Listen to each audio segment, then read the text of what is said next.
Pessoal, bom dia. Essa é a aula 5 do nosso curso de cálculo vetorial e tensorial. Vimos na aula passada, né, eletromagnetismo e todas as aplicações possíveis até o momento de rotacional, divergente e gradiente, né, como operadores diferenciais. Nessa aula, a gente vai começar a ver um assunto muito importante por si só, claro, formalmente, mas também com inúmeras aplicações em mecânica, em eletromagnetismo e em diversos outros campos, que é exatamente a integral de linha. Antes de começarmos a ver o que é integral de linha, a gente vai ter que saber o que é linha, né? E linha é uma é uma é um conceito atribuído a curvas ou trajetórias, né? Então a intuição do que a gente vai ver é exatamente o seguinte: uma curva no plano, né, em R2 ou no espaço em R3, ela pode ser considerada como um elemento matemático que descreve a trajetória de uma partícula que se move no plano, né, ou no espaço no intervalo de tempo.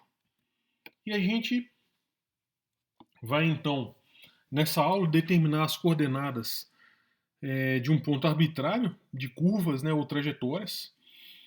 E essas trajetórias elas são funções de um parâmetro. Ou seja, ela toma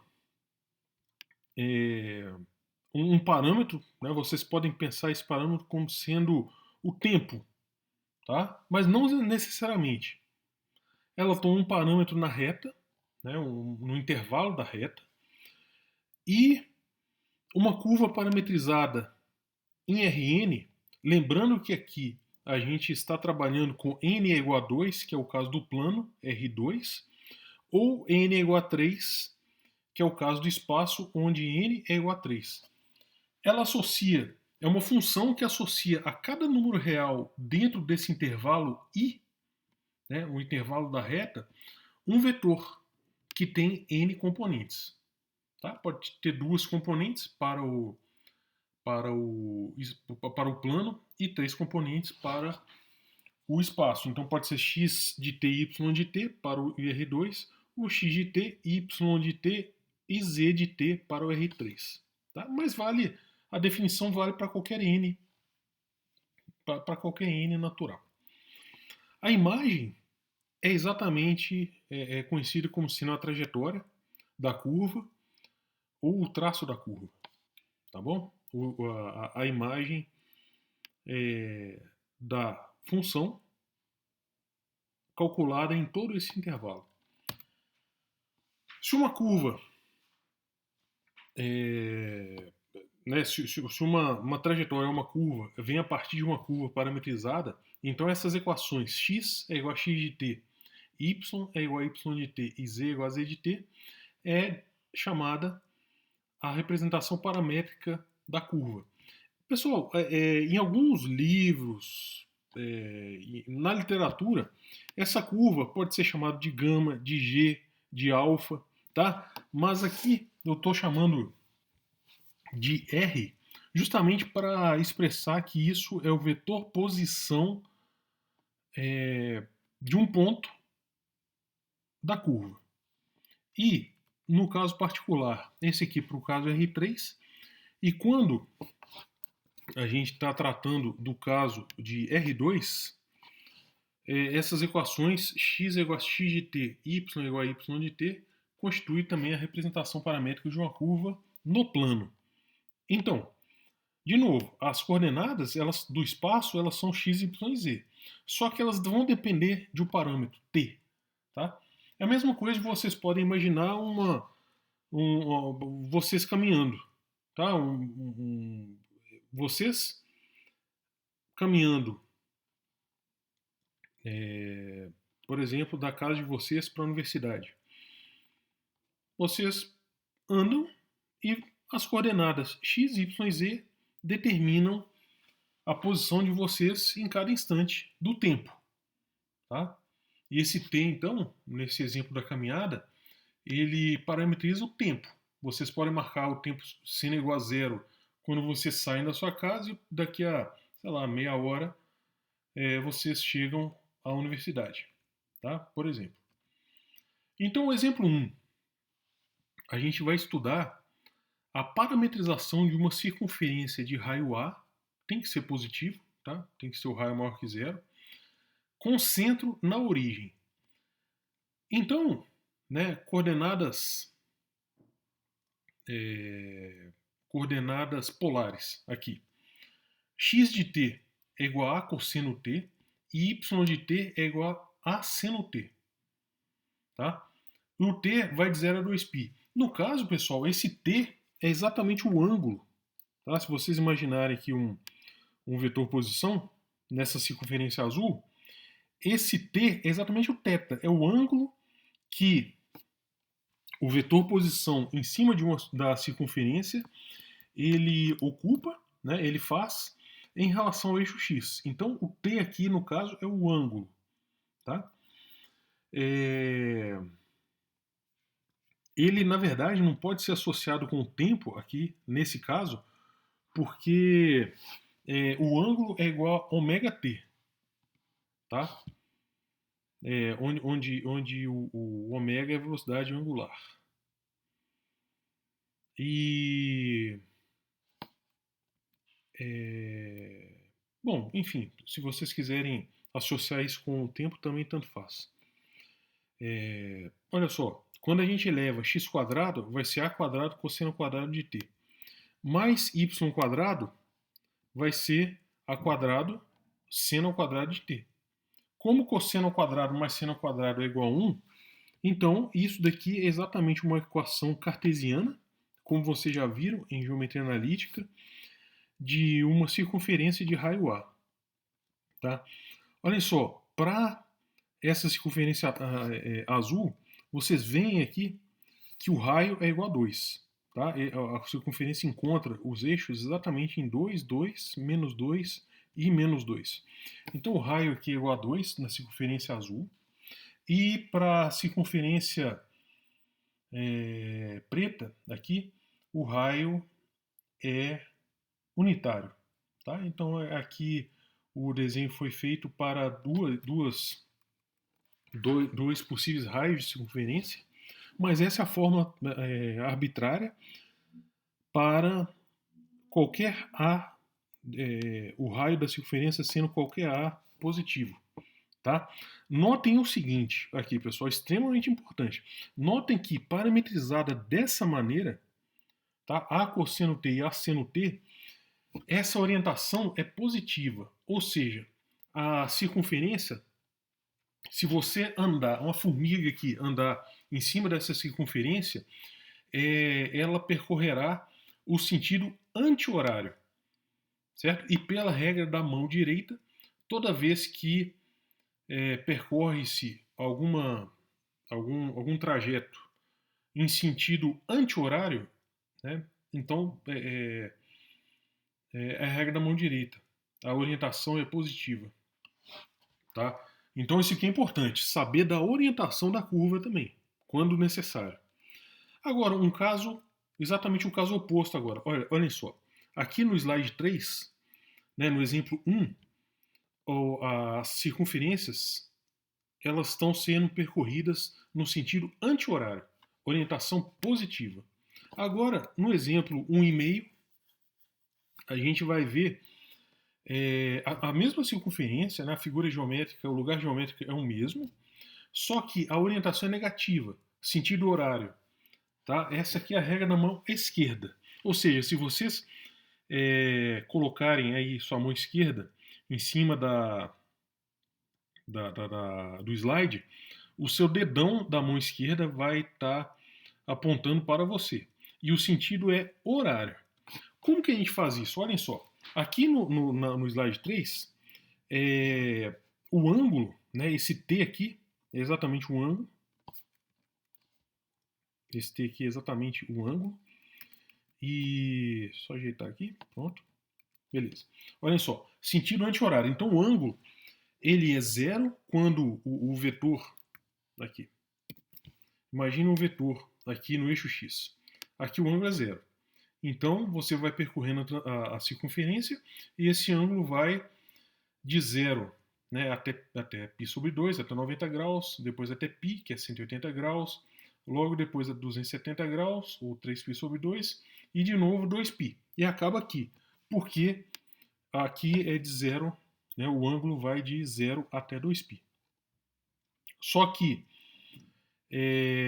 então o ângulo vai de 0 a 2π, ele vai aumentando aqui, certo? E esse é o sentido anti-horário. E agora, se a gente for percorrer a circunferência aqui no exemplo 1,5 no sentido horário, olha só, começa do zero, só que ele começa a assumir ângulos negativos. Tá? Por isso que a parametrização aqui é, ao invés do A cosseno T, é A cosseno menos T. Porque o ângulo agora é negativo. Tá? Ele é negativo. E ele vai suprindo aqui a circunferência, né, de 2π até zero. Tá bom? Bom, o ângulo negativo, então é só substituir na parametrização do exemplo 1, né? Do exemplo 1 era a cosseno t a seno t, agora é a cosseno de menos t e a seno de menos t. Como o cosseno é uma função par, então o cosseno de menos t é igual a cosseno t. Como seno é uma função ímpar, então seno de menos t é menos seno t. Então a parametrização aqui ficou x de t é igual a cosseno t e y de t é menos a seno t. Com isso a gente consegue fazer circunferências com orientação negativa, ou seja, sentido horário. E como eu disse, o lugar geométrico, sem considerar orientações, o lugar geométrico é o mesmo. x² mais y² é igual a quadrado, ou seja, uma circunferência centrada na origem de raio A. Agora, o exemplo 2. Uma elipse oblata, tá? É uma elipse achatada, horizontalmente, centrada na origem de orientação positiva, ou seja, sentido anti-horário. De novo, olhem só, parametrização da elipse. Bom, vocês naturalmente já devem ter visto isso aqui em geometria analítica, mas aqui eu dei um exemplo aqui de o eixo do semi-eixo maior, ele medir 3,5, então, se vocês verem aqui na elipse, ele passa aqui no eixo x em 3,5 e em menos 3,5. E aqui, esse 2 ele tem a ver com o comprimento do semi-eixo menor, que é a distância do zero até onde a elipse corta o eixo y, né? E aqui também a distância é 2, de 0 a menos 2 aqui, tá? Essa é a parametrização da elipse. Para ver que é mesmo, olhem só, se a gente dividir o x por 3,5, vai dar exatamente cosseno t. Se a gente dividir o y por 2, vai dar exatamente o seno t. E a gente sabe que cosseno ao quadrado mais seno ao quadrado é igual a 1. Então, essa daqui é a equação canônica da elipse centrada na origem, que é x² dividido pelo semi-eixo maior ao quadrado, mais y² dividido pelo semi-eixo menor ao quadrado é igual a 1. Tá? Então, essa daqui é a parametrização da elipse. Como o ângulo vai de 0 a 2π, então essa orientação é sentido anti-horário, orientação positiva. Já no exemplo 2,5, que é a mesma elipse, só que orientação negativa, tem um sinal menos aqui, pessoal. Só uma coisa, porque a gente tem que ir de cosseno para seno, né? Então a gente conserta isso agora. 3,5. Oblata positiva, oblata negativa. Então isso daqui é cosseno de menos t, isso daqui é seno de menos t, que é exatamente 2 menos 2, né? Seno de t. E aqui é exatamente 3,5 cosseno de t. Tá?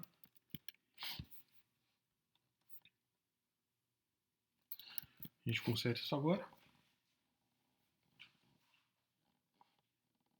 Compilando aqui para gerar o PDF. aula 5. Tá? Vamos lá. Então, de novo, a gente tem que, para passar da orientação positiva para negativa, a gente muda de t para menos t. Porque agora o ângulo ele está indo no sentido negativo. Né?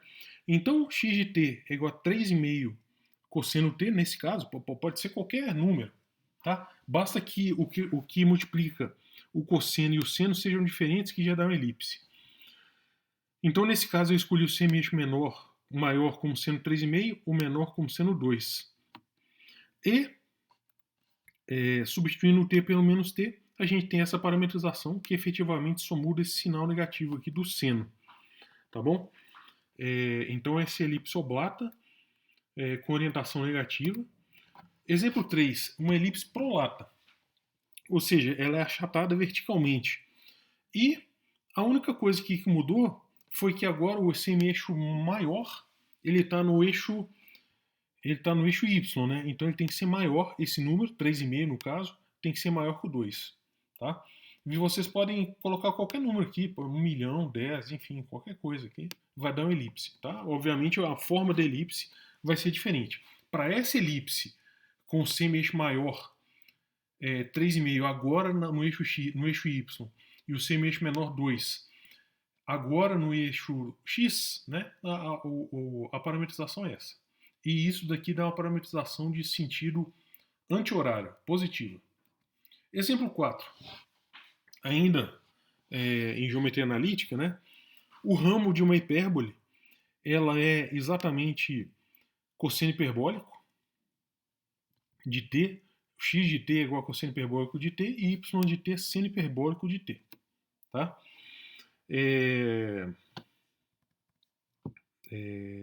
Uma observação que é o seguinte. Bom, claro, vocês veem a definição do cosseno hiperbólico, é exponencial de x mais exponencial de x mais exponencial de menos x sobre 2, né? E a definição do seno hiperbólico é exponencial de x menos exponencial de menos x sobre 2. E esse é o que é o gráfico, eu não estou preocupado aqui no momento com a orientação, que vai ser importante para integrais de linha.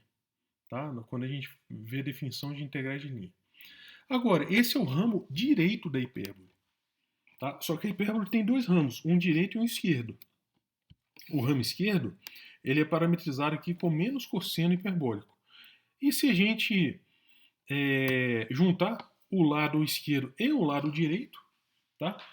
A gente vai acabar com os dois ramos, o lado direito e o ramo direito e o ramo esquerdo da hipérbole. E cada ramo é parametrizado por um sinal positivo ou negativo.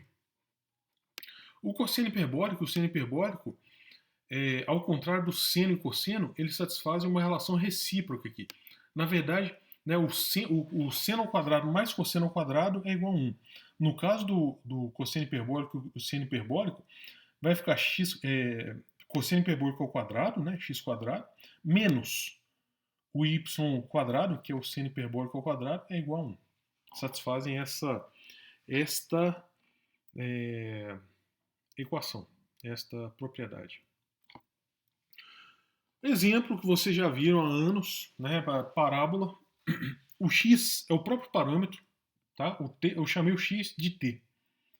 Então isso daqui é uma parábola. O y é igual a x quadrado menos 1. Né? No caso, t é igual a t quadrado menos 1. Bom, o parâmetro aqui ele pode ir de um domínio estabelecido por vocês, né, pela gente, enfim. Mas em geral ela pode ir de menos infinito a infinito. Tá?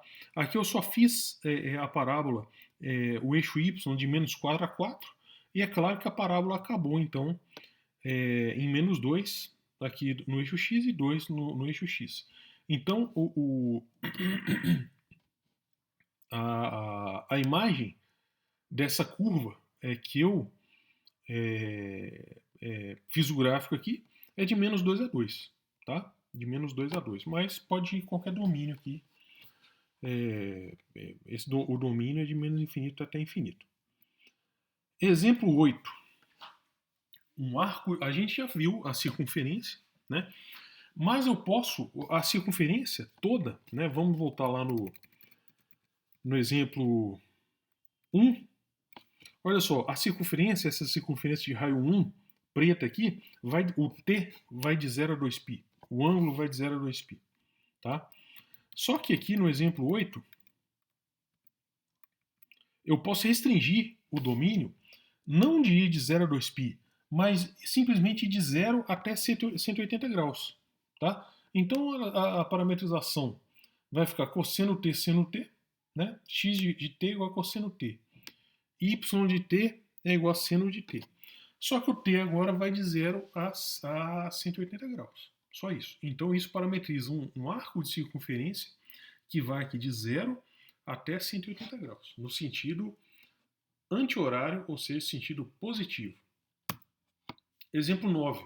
Eu posso restringir ainda mais o domínio, a parametrização sempre vai ser a mesma, descreve circunferência ou arco de circunferência, no caso aqui raio 1, centrado na origem, mas eu posso restringir o ângulo de maneira que vá de 0 até π sobre 2.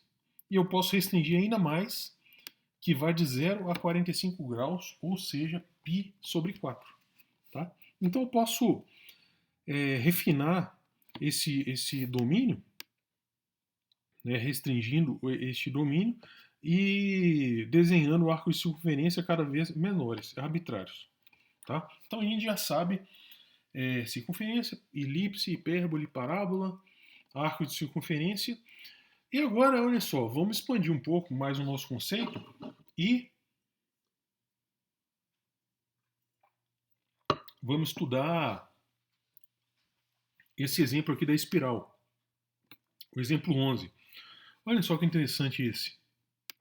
O x de t é alguma coisa cosseno t. O y de t é alguma coisa seno t. Então isso daqui ele tem a cara de uma circunferência. Né? A raiz dele, dessa construção, é uma circunferência. Só que esse alguma coisa que eu disse, ele faz o papel de raio, só que esse raio varia, né? Porque é exponencial de menos t sobre 10. Aqui no caso, enfim, só para fazer a figura bonitinha, eu escolhi 1,5 exponencial de menos t sobre 10. Tá? Então significa que o raio está diminuindo à medida que t aumenta. Então quando você vai aumentando o ângulo aqui, ó, olha só. Vamos desenhar aqui. Quando o ângulo é igual a 0, é exatamente uma circunferência aqui, ó, t é igual a 0. Então vai ficar 1,5 cosseno de 0, 1,5 seno de 0. É exatamente um ponto de uma circunferência de raio 1,5. Tá? Como está aqui, é 1,5. Só que o raio aqui ele vai diminuindo à medida, o t vai de 0 a 4π. Então tem que dar duas voltas em torno do eixo. Então, 90 graus, 180 graus, 270 graus, 2π. Cheguei aqui a 360 graus. E dou mais uma volta, tá? Até chegar a 4π. Então, assim que a gente percorre o caminho em cima da espiral. Lembrando aqui que esse, entre aspas, raio, né, da espiral, ele varia. Ele varia à medida que o ângulo aumenta. E ele sempre diminui. Tá? Então, o exemplo 11 é uma espiral dando duas voltas, né, em volta do eixo. E agora é a mesma espiral, só que ele dá 6 voltas em volta do eixo. Ou seja, ele vai de 0 a 12π. E o desenho aqui é a mesma coisa, só que no desenho anterior ele acabava aqui em 4π. E agora a gente dá mais 8 voltas. Né? Mais 4 voltas, perdão. A gente dava 2 voltas, né, de 0 a 4π, e vai dar mais 4 voltas para chegar aqui. Tá? É claro que quando o t vai para infinito, o raio tende a 0. Tá? Essa aqui é a espiral. A gente pode fazer essa espiral também, pessoal, em 3 dimensões. Né? Como a gente disse no começo dessa aula, a gente está tratando casos de 2 dimensões no plano até agora. Né? Até agora foi caso de 2 dimensões. Mas existem curvas também em 3 dimensões, em n dimensões, enfim, cujos subcasos de dimensão 2 e 3 estudaremos nesse curso. Então, olha só, essa parametrização para o x, nesse exemplo 12, a espiral em 3 dimensões, nessa parametrização de x e y, é exatamente a mesma espiral, mesma parametrização dos exemplos 11 e 12. Olhem só. Exemplo 11. 1,5, x é igual a 1,5 exponencial de menos t sobre 10 cosseno t. O y de t é igual a 1,5 exponencial de menos t sobre 10 seno t. Tá? Então aqui, no eixo x, é a mesma coisa. Então se vocês virarem essa espiral de cima, tá? De cima, deixa eu ver aqui se dá para virar. Aí vocês conseguem ver isso. Tá? Esse aqui é o arquivinho que eu faço os desenhos desse curso no matemática. Vamos tentar achar a espiral.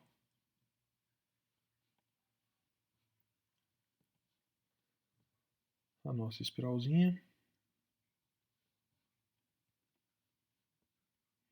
A espiral aqui. Tá? X sobre 12. Então aqui é x sobre 12, que é a espiral que está naquele exemplo, que é exatamente essa espiral. Mas olhem só, se eu virar exatamente a espiral aqui, ó, se eu ver por cima, né, a espiral, é exatamente, né, só deslocar um pouquinho, enfim, é exatamente aqui, era como se aqui tivesse o eixo x. Então de cima, ou seja, quando você está vendo no plano do chão, né, é exatamente o exemplo, esse exemplo aqui, né? Exemplo aqui, o exemplo 11,5, onde o t vai de 0 a 2π, tá? Só que em 3D ela né, tem 3 dimensões, então tem uma perspectiva aqui. E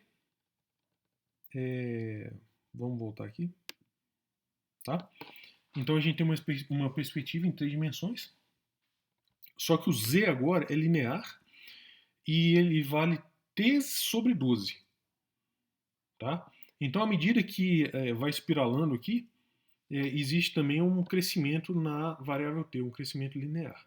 E essa é a representação da espiral. De 0 a 12π, ou seja, de 0 a 12π. Então, ela deu 6 voltas em torno do eixo. Tá bom? Esse é o exemplo 12. Exemplo 13. Olhem só, a única diferença do exemplo 12 para o 13 é que para o 12 o z é t sobre 12 e esse exemplo o z é t sobre 3. Então ele cresce mais rapidamente. Todo o resto, tá, desse exemplo 12, o exemplo 12, para o próximo exemplo, que é o 12.1, a única diferença é que essa espiral é mais alta. Vocês estão vendo aqui? Aqui no eixo z vai até 10. Aqui no eixo z ia até 3, né? Enfim. Vai até, na verdade vai até 15, né? Deixa eu ver, 12π. Vai até 4π. Vai pertinho de 12, enfim. Tá? Esse é o exemplo 12.1. E o exemplo 12.2 é justamente o contrário aqui, que a espiral é mais baixa. Né? Ela vai então, o z vai de 12π sobre 20, de 0 até 12π sobre 20. Então essa espiral é mais baixa, mas a parametrização aqui no eixo x e y são a mesma.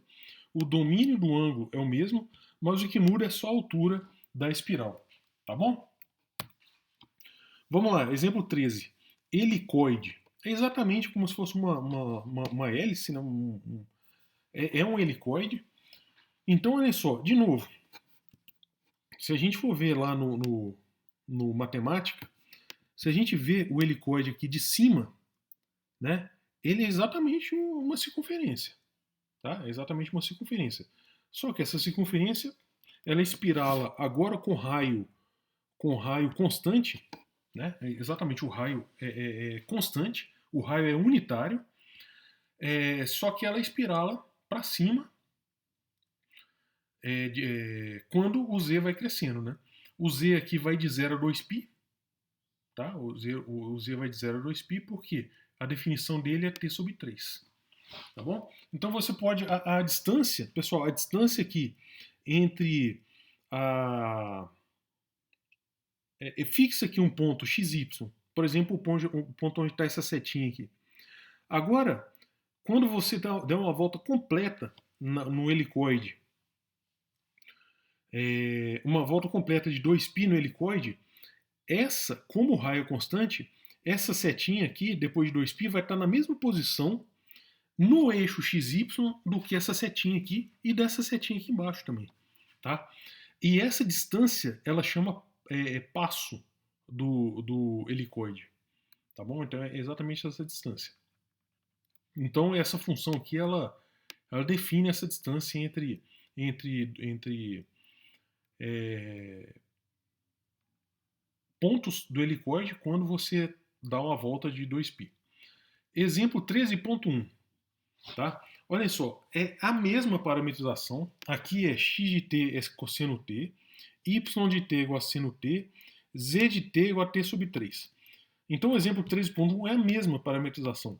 Só que ao invés de dar 3 voltas no eixo z, aqui dá 6 voltas, porque vai de 0 a 12π. Tá bom? Então esse daqui é um helicoide com 3 voltas, com 3 espiras, né? Aqui são 6 espiras. E você pode também achatar, né, diminuir o passo do helicoide, né, diminuir essa distância aqui entre as espiras. E aqui o helicoide está dando 6 voltas em torno do eixo Z, só que o passo aqui foi diminuído por 4, né? Então o Z de t é igual a t sobre 12. Né? Esse é o exemplo 13.2. Próximo exemplo, exemplo 14. A gente inventou aqui uma função. Ainda, olhem só, x de t é cosseno t, y de t é igual a seno t. Vamos só achar aqui para vocês verem. Se a gente entortar essa figura aqui, ó, pessoal, assim, é que o matemático ele guarda perspectiva. Então, não dá para ver bem que é a circunferência, mas é uma circunferência.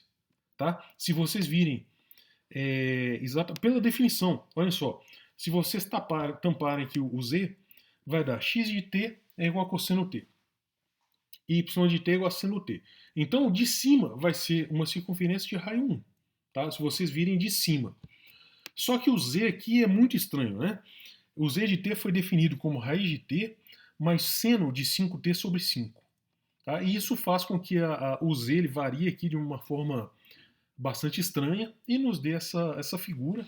Lembrando, pessoal, que para todas essas figuras eu estou desenhando também a orientação, que é exatamente a orientação dada por essas flechinhas, né?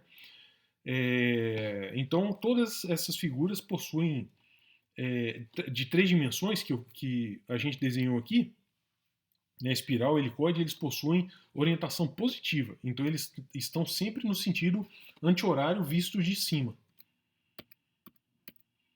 Tá? Aplicações, por exemplo, DNA. Tá? Moléculas, essas curvas são utilizadas em várias coisas. Engenharia, todas as engenharias, física, matemática, tudo. A gente vai aplicar integrais de linha. Tá? Esse daqui é um exemplo de solenoide toroidal. A fórmula dele é complicada, eu decidi não colocar aqui. Tá? É exatamente um solenoide em forma de um toro. Esse exemplo 17 é bastante interessante porque a parametrização dele é x de t é igual a 3t quadrado. Y de t é 4t ao cubo. Tá? Aí vocês podem me perguntar o seguinte, mas professor, como que a gente faz esse gráfico, né? Agora, os gráficos anteriores eram fáceis de fazer, mesmo à mão, claro, porque você tinha um parâmetro, né? Cosseno t, seno t, isso aí é fácil de se lidar. Tá? O raio, mesmo sendo o raio variável, como no caso da espiral, isso aqui é fácil de se lidar. Só que 3t quadrado é igual a x de t, y de t é 4t ao cubo. Olhando para isso, é meio difícil de imaginar o gráfico, né, de fazer o gráfico. Então, como a gente faz o gráfico? A gente sempre isola o parâmetro. Então, olha só, nessa equação, x de t é igual a 3t quadrado. X de t é igual a 3t quadrado. Então, a primeira coisa, isola o parâmetro dessa equação. Então, tirando a raiz quadrada dos dois lados, vai dar t é igual a mais ou menos, né? Sempre, nunca esqueçam do mais ou menos. Mais ou menos raiz de x sobre 3. Então, agora substituam esse t que a gente achou na fórmula do y. Y de t igual a 4t ao cubo. Né? Y de t igual a 4t ao cubo.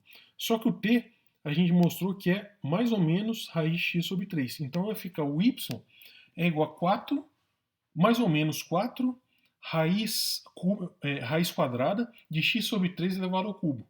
Tá? Então esse mais ele vai dar essa parte da figura de cima. Tá? E o menos ele vai dar essa parte da figura de baixo. E então isso aqui é uma função, o y é dado em função de x.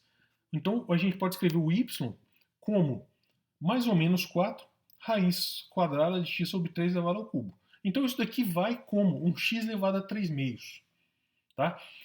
Então ele é mais suave do que... ele cresce menos rapidamente que um x ao quadrado, porque o x está sendo elevado aqui a 3 meios.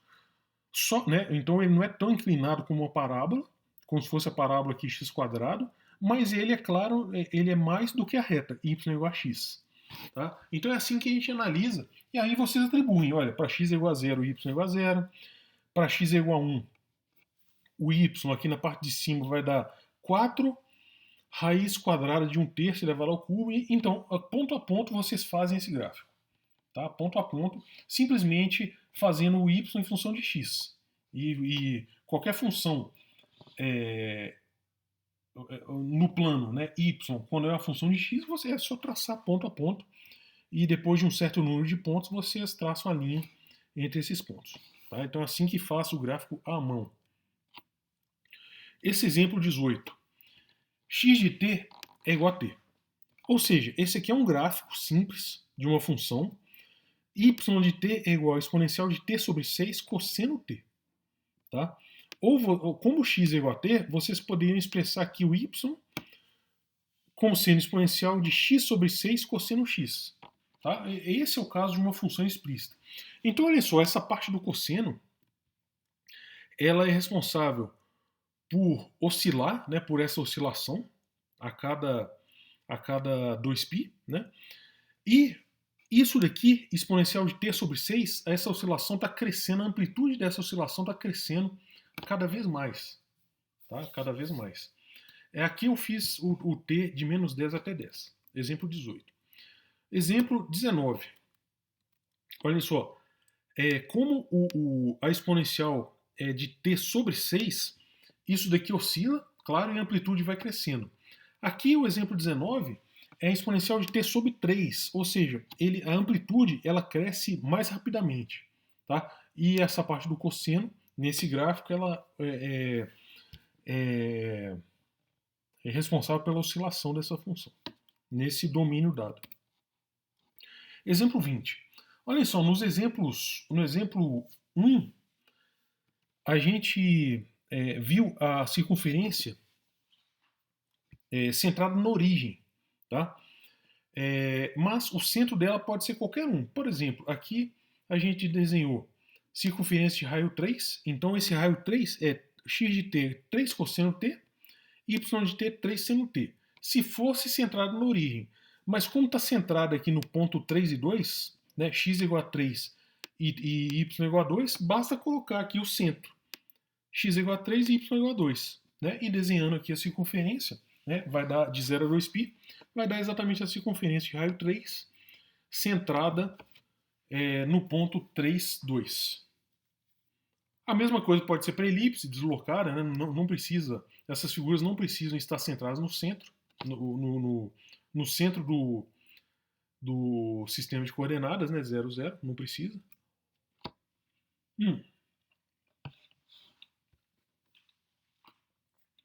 Exemplo 21.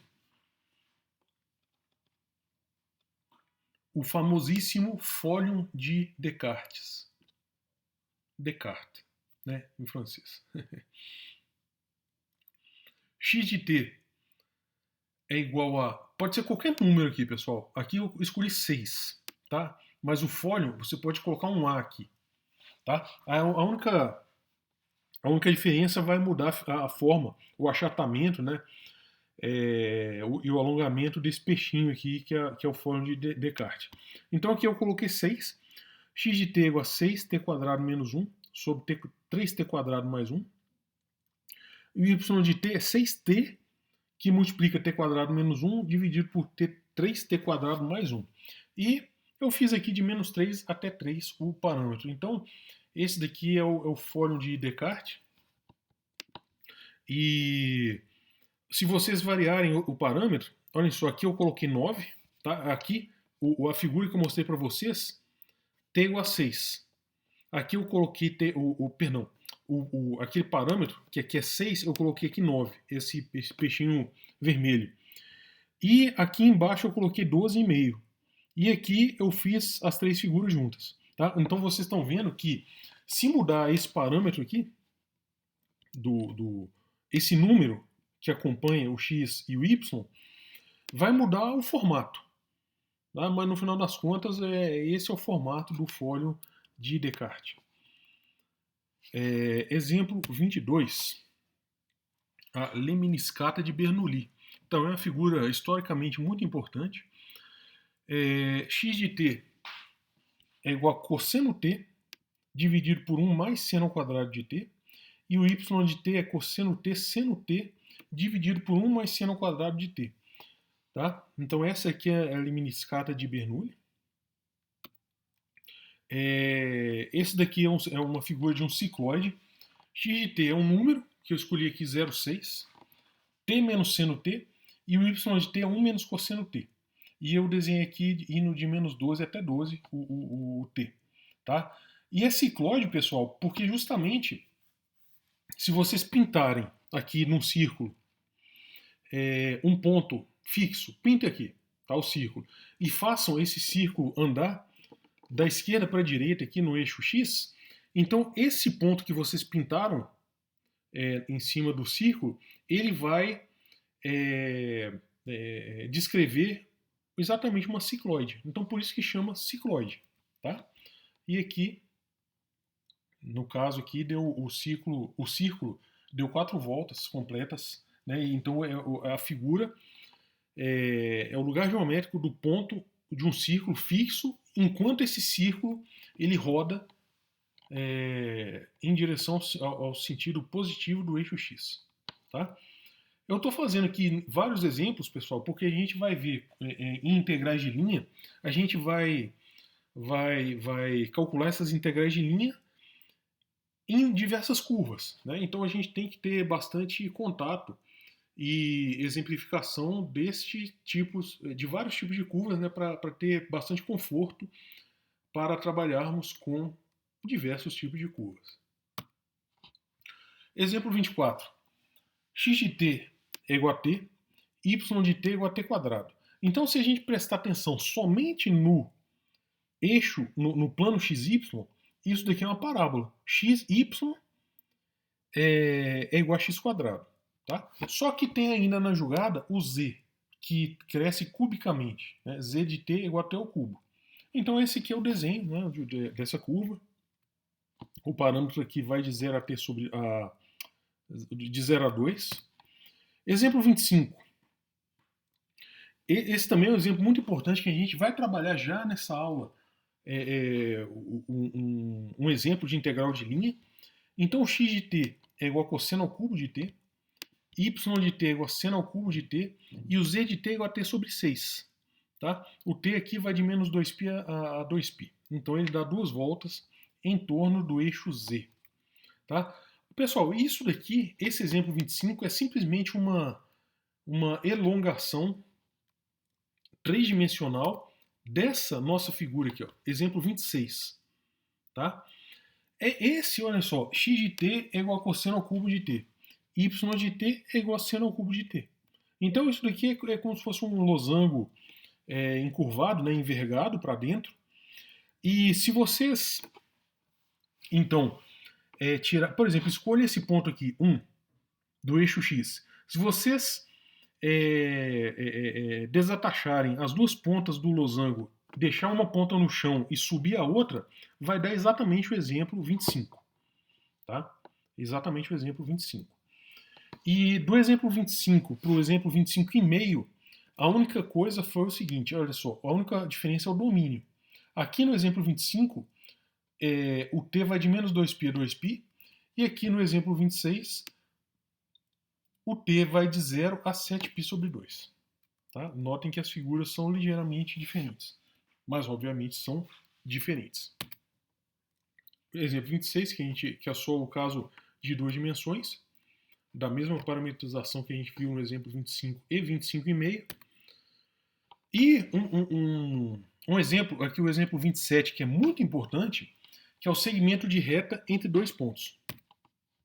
Vocês já viram em geometria analítica, não nessa versão, tá? Não exatamente nessa versão, mas vocês já sabem formular em geometria analítica, na equação da reta. E o segmento da reta, segmento de reta, é simplesmente um pedaço, né? Uma seção da reta. Dados dois pontos quaisquer, P e Q, então o segmento de reta é a imagem dessa função que vai do intervalo 0,1 em Rn. Dado por essa expressão, R de t é igual a 1 menos t ponto P mais t ponto Q. Né? Por que é dado por isso? Olhem só, quando t é igual a zero, se vocês substituírem R de zero aqui, né? Quando t é igual a zero, aqui vai dar 1P mais 0Q, que é igual a P. Né? Então, no R de zero, você está iniciando a sua trajetória no ponto Q. Quando o t for igual a 1, o parâmetro t for igual a 1, 1 menos 1 é igual a 0. Então, esse lado desaparece. E aqui fica 1Q, que é igual a Q. Então, R de 1 é igual a Q. Significa exatamente isso, que no começo da trajetória você está no ponto P e no final da trajetória você está no ponto Q.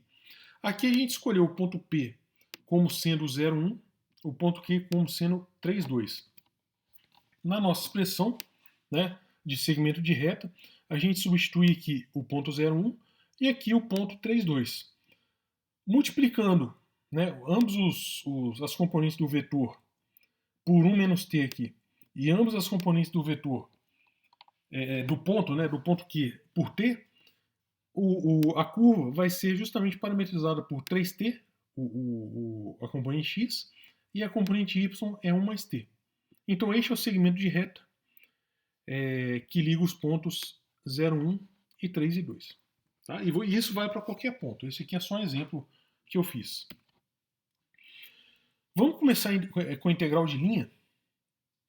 Então, já que a gente já viu inúmeros casos de curvas, né, parametrizadas,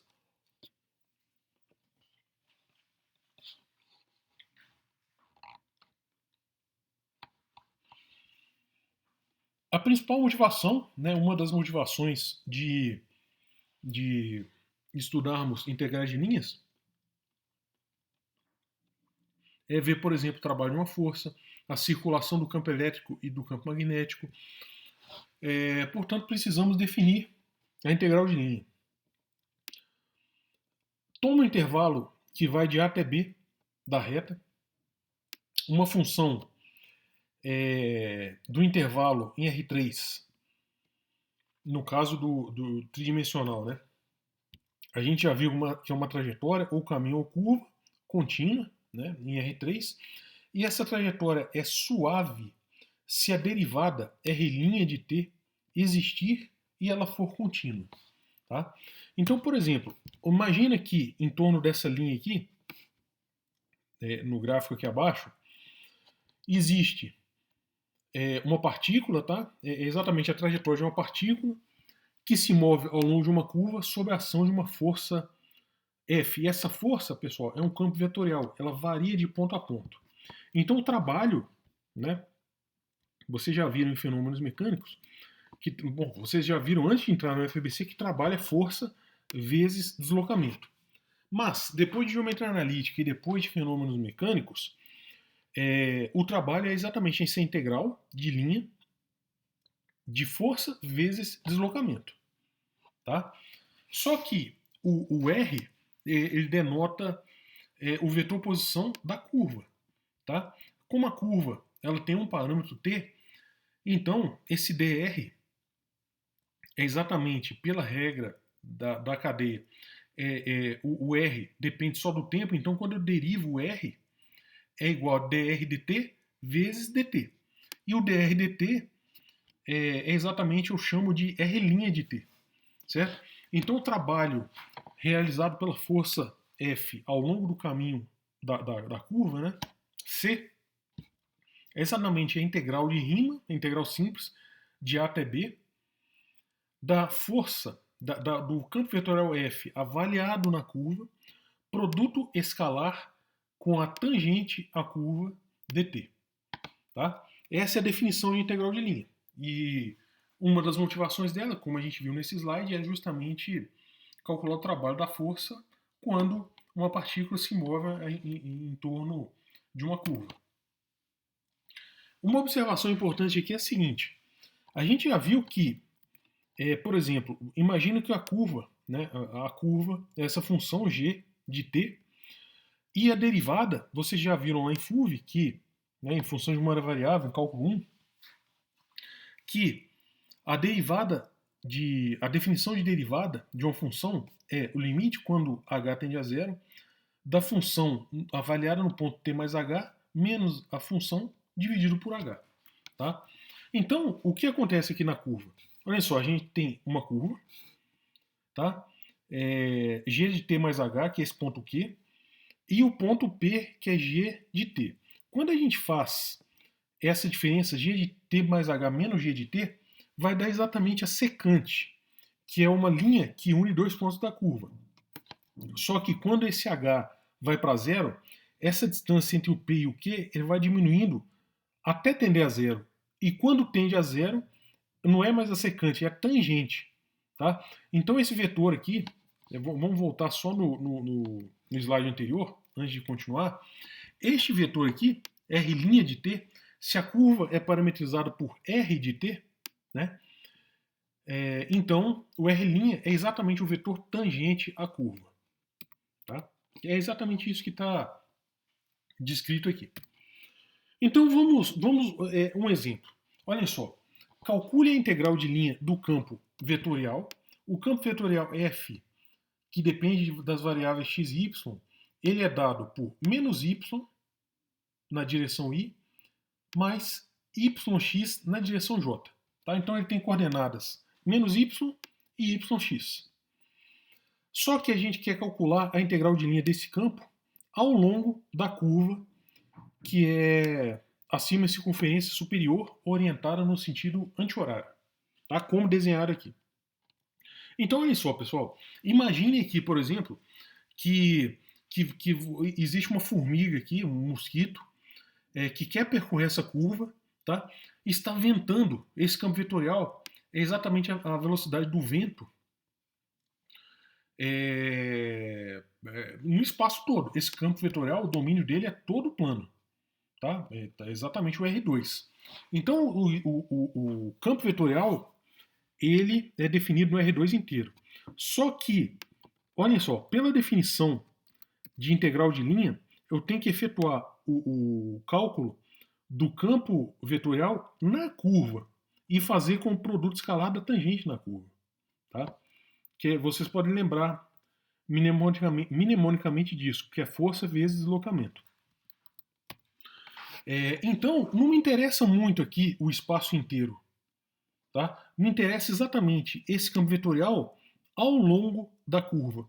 Então, esse desenho aqui, em cores do mar, é o desenho do campo vetorial inteiro, mas o que importa para a gente é só o campo vetorial ao longo dessa semicircunferência. Então, o primeiro passo. A gente tem a expressão do campo vetorial e a expressão da curva. E a gente quer calcular essa integral de linha. Então, o primeiro passo é calcular o vetor tangente à curva, ou seja, como a curva é parametrizada por cosseno t, seno t, eu tenho que derivar isso em relação a t, que é o vetor tangente à curva. Então, R' vai ser a derivada do cosseno, que é menos seno, está aqui, e a componente y vai ser a derivada do seno, que é cosseno. Tá bom? Então, acabou. Essa parte aqui da integral de linha está calculada. R' de t é igual a menos seno t cosseno t. Agora, a gente tem a expressão do campo vetorial. Vamos calcular, então, o campo vetorial na curva dada na semicircunferência superior com sentido anti-horário. Então, olha só, campo vetorial, a componente x é menos y.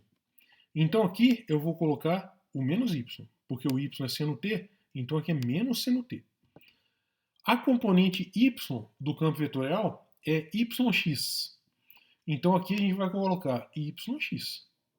Tá? Então calculamos já todos os ingredientes necessários para o cálculo da integral de linha. É f calculado na curva, está aqui embaixo. A tangente à curva já calculamos, está aqui. Agora a gente tem que calcular o produto escalar entre o campo vetorial avaliado na curva, que está aqui, produto escalar com a tangente à curva, que é menos seno t cosseno t. Quando a gente faz o produto escalar, é o produto componente a componente. Vai dar menos seno t vezes menos seno t, que é igual a seno quadrado de t. Mais seno t cosseno t vezes cosseno t, que é seno t cosseno ao quadrado de t. Então, o argumento da integral, né, o integrando, ficou seno ao quadrado de t mais seno t cosseno t.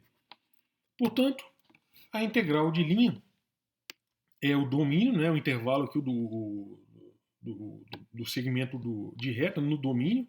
Né? Então, o limite inferior é zero, o limite superior é π, e o integrando a gente acabou de calcular.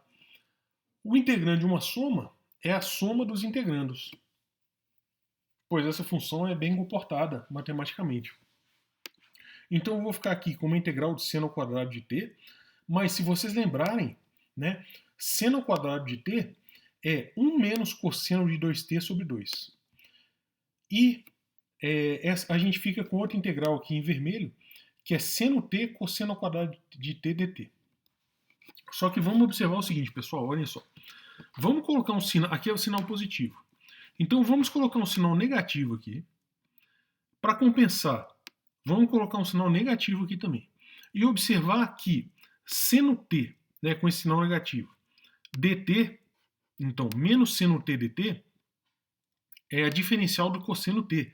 Então aqui era como se eu tivesse, né, por substituição, eu chamo esse cosseno ao quadrado, eu chamo cosseno de t de um u, por exemplo. Então aqui eu vou ter uma integral de u quadrado du, né? De alguma coisa ao quadrado, d de alguma coisa. Então a integral aqui vai ficar então a integral do cosseno ao quadrado, que é simplesmente cosseno ao cubo sobre 3. Né? Então ficou um sinal negativo aqui como efeito colateral da nossa identificação. Então ficou menos cosseno ao cubo de 3 sobre 3. A integral de meio, né? Vamos voltar agora para a integral azul. Integral de meio é t sobre 2. Integral do cosseno de 2t sobre 2 é seno de 2t sobre 4. Então, a gente já resolveu a nossa integral. Integral de t sobre 2 de π, de 0 até π, é π sobre 2. Integral de seno de 4, perdão, seno de 4π é 0, seno de 0 é 0, então aqui fica 0.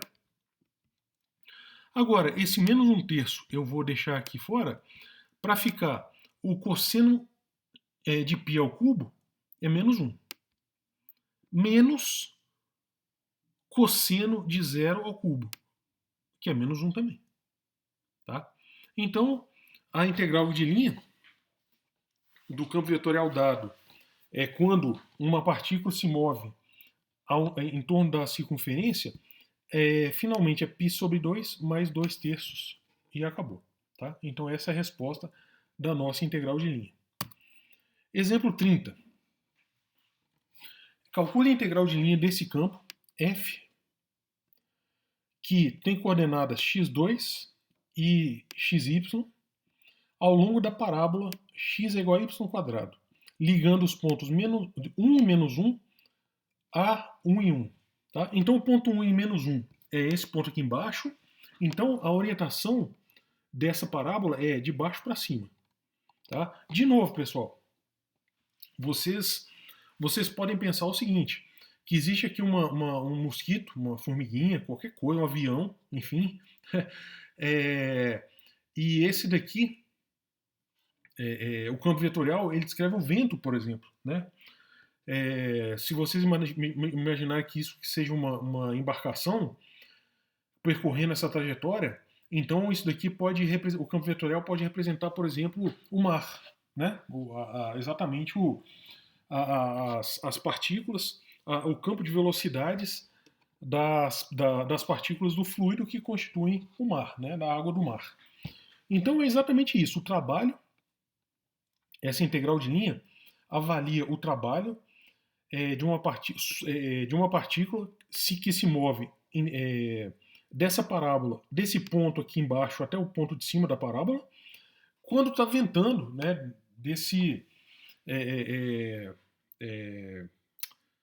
perdão, quando, nossa, ventando é só um exemplo, né, pessoal?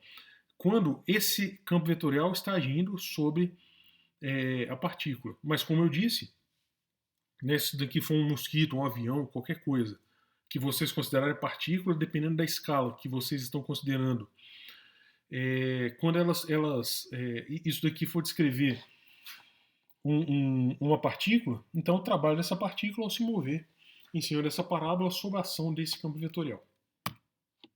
Ingredientes: o campo vetorial dado e a parábola dada, tá?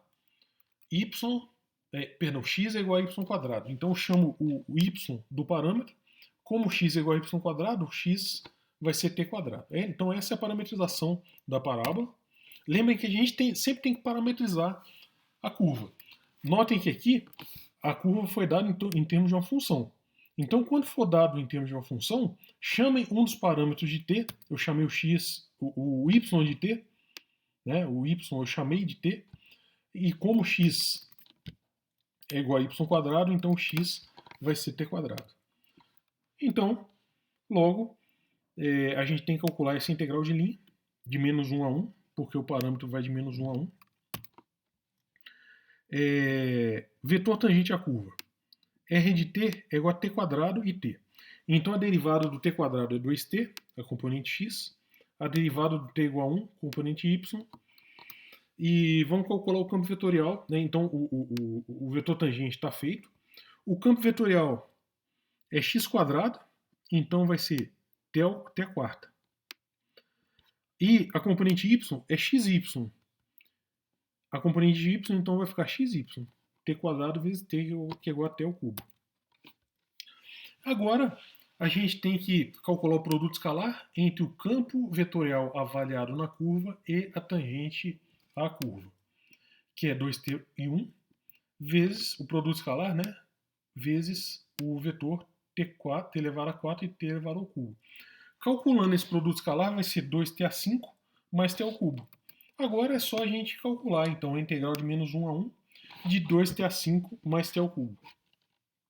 Integral de t a quinta vai ser t a 6 sobre 6.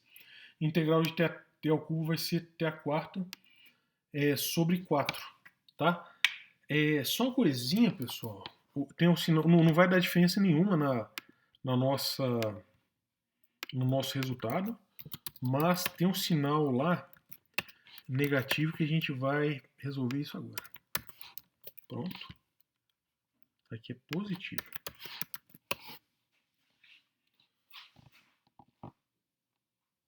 Compilamos. E abrimos. Beleza. Né? Agora sim, o sinal, olha só, t ao cubo vai ficar t a quarta sobre 4.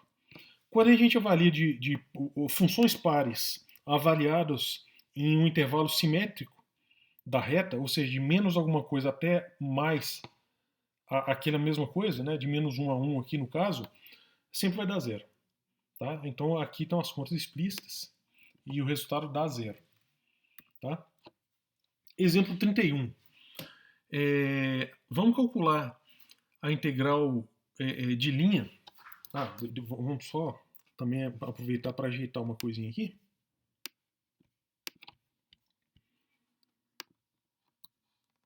Agora está certinho.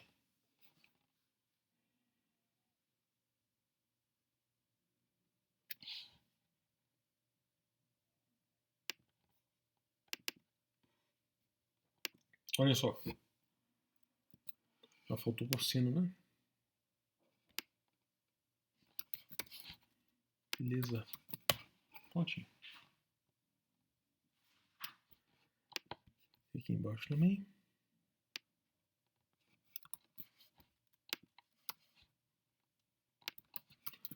Opa. Overbrace.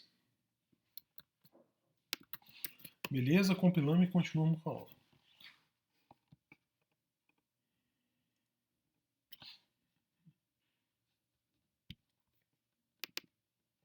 Vamos lá. Integral, nem sempre a integral de linha ela vai ser dada como um f escalar dr. Tá? Então, nesse exemplo, calcule a integral de linha cosseno z dx mais exponencial de x dy mais exponencial de y dz. Então, a gente, sobre a curva, né, ela é definida, a curva sempre tem que ser dada.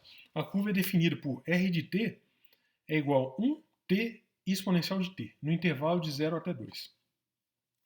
Então, olha só, para que a gente possa identificar esse integrando como f.dr, então vamos identificar o campo vetorial como cosseno z, né, a componente x dele, exponencial x, que é a componente y dele, e exponencial de y, que é a componente z do campo vetorial.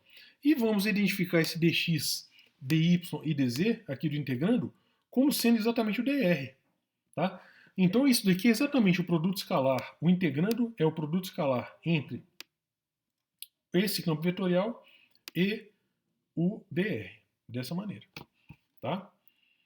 Se vocês fizerem o produto escalar, vai dar exatamente o integrando. Então, só para vocês visualizarem, este daqui é o campo vetorial.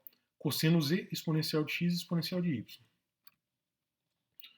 Então a gente tem que calcular essa integral de linha. Vamos calcular, como a gente tem a expressão explícita da curva, vamos calcular a tangente à curva. A tangente é simplesmente a derivada de cada componente em relação ao parâmetro t. Derivada de 1 é 0, derivada de t é igual a 1, e a derivada do exponencial de t é a própria exponencial de t. Próximo passo, calcular o campo vetorial dado em cima da curva. Né? Tem que ser avaliado na curva.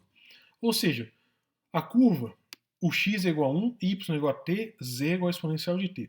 Então vai ficar cosseno de exponencial de t.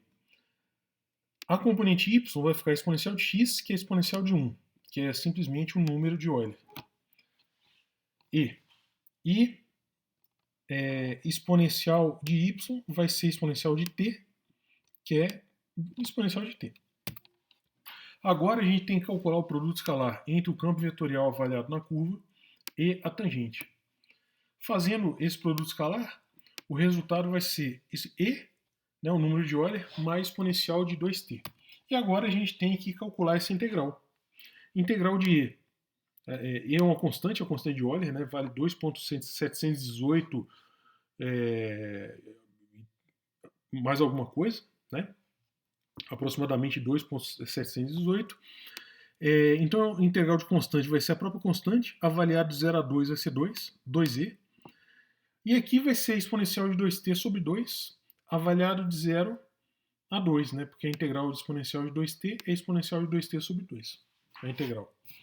Quando avalio de 0 a 2, vai dar e elevado a 4 sobre 4, menos meio, tá? Porque quando eu coloco o zero aqui, vai dar menos meio. Né? A integral. Então essa daqui, pessoal, é a resposta final do nosso problema. Quem tiver curiosidade, nunca é necessário avaliar numericamente, mas quem tiver curiosidade de quanto vale esse número, dá algo em torno de 32. Tá? Só por curiosidade matemática. Exemplo 32.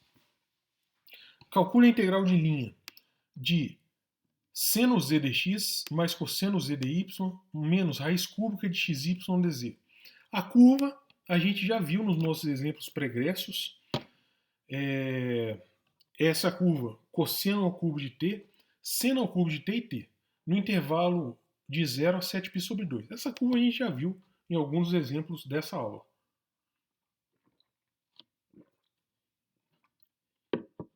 Tá?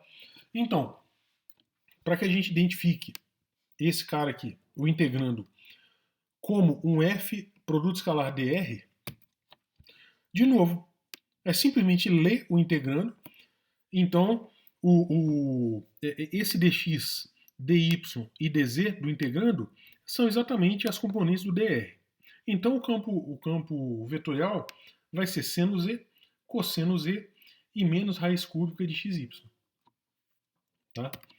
Agora, olha só, o campo vetorial, esse campo vetorial que tem componentes seno z, cosseno z e menos raiz cúbica de xy, ele é um campo doido assim.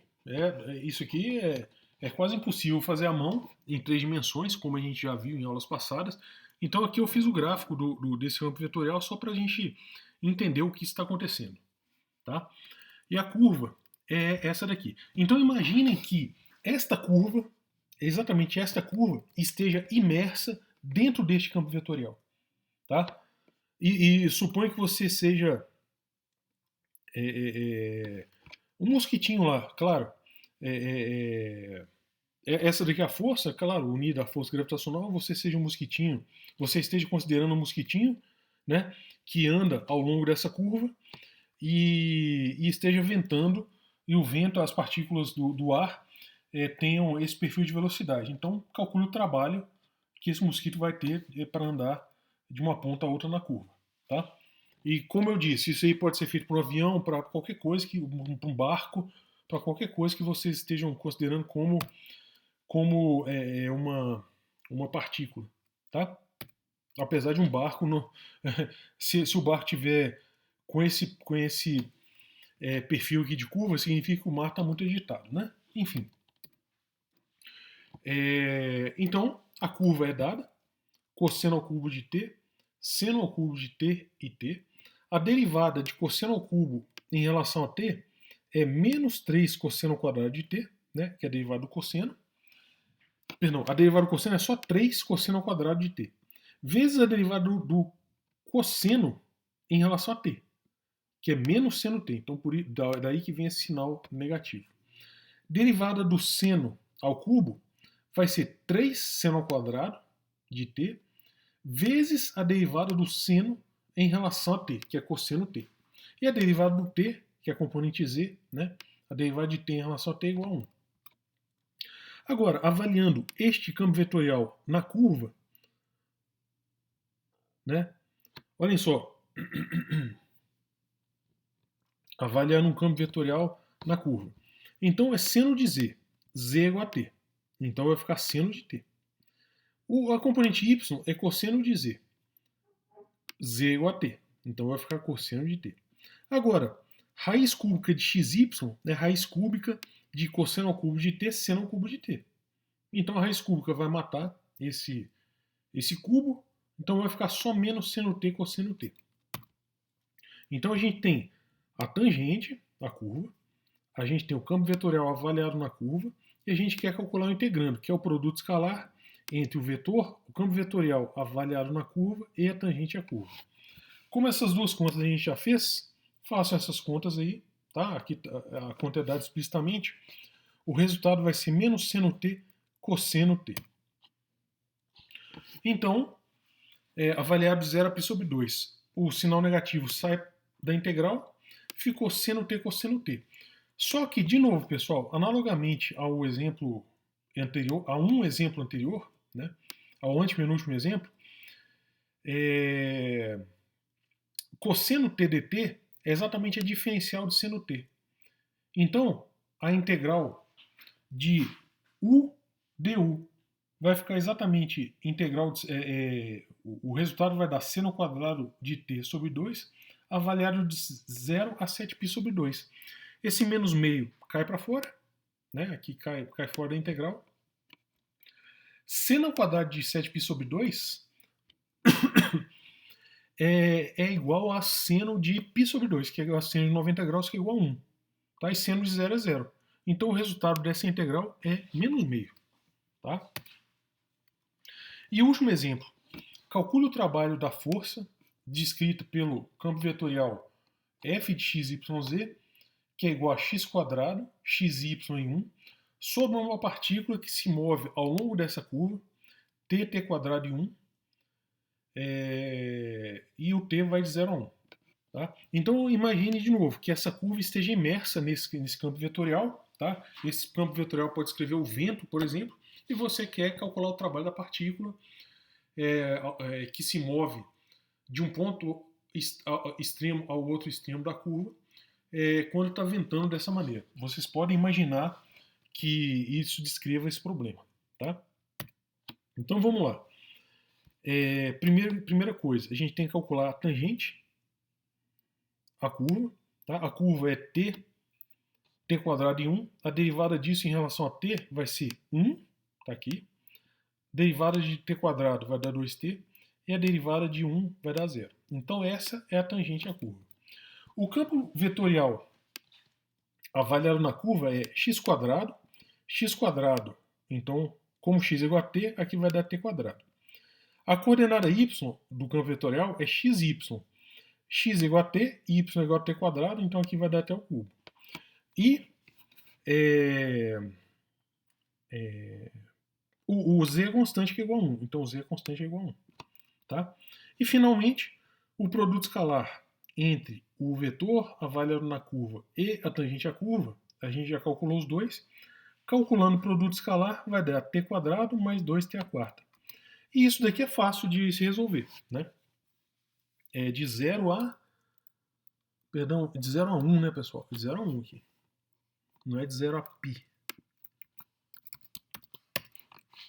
Então aqui é de 0 a 1. Vou só consertar isso para ficar direitinho, para vocês estudarem. Tá? Na conta estava certa. É só aqui que estava, nessa primeira integral aqui, estava de 0 a 1. Tá? Então, né, só para acabar, a integral de linha é a integral de 0 a 1 desse produto escalar, que a gente calculou no slide anterior. Integral de t ao quadrado vai ser t ao cubo sobre 3, avaliado de 0 a 1, que dá 1/3.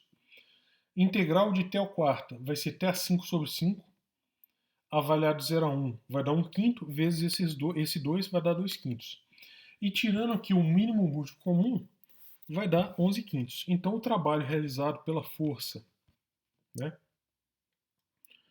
O trabalho realizado por essa força aqui.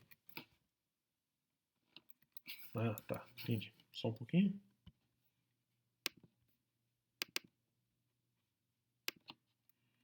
Vamos lá.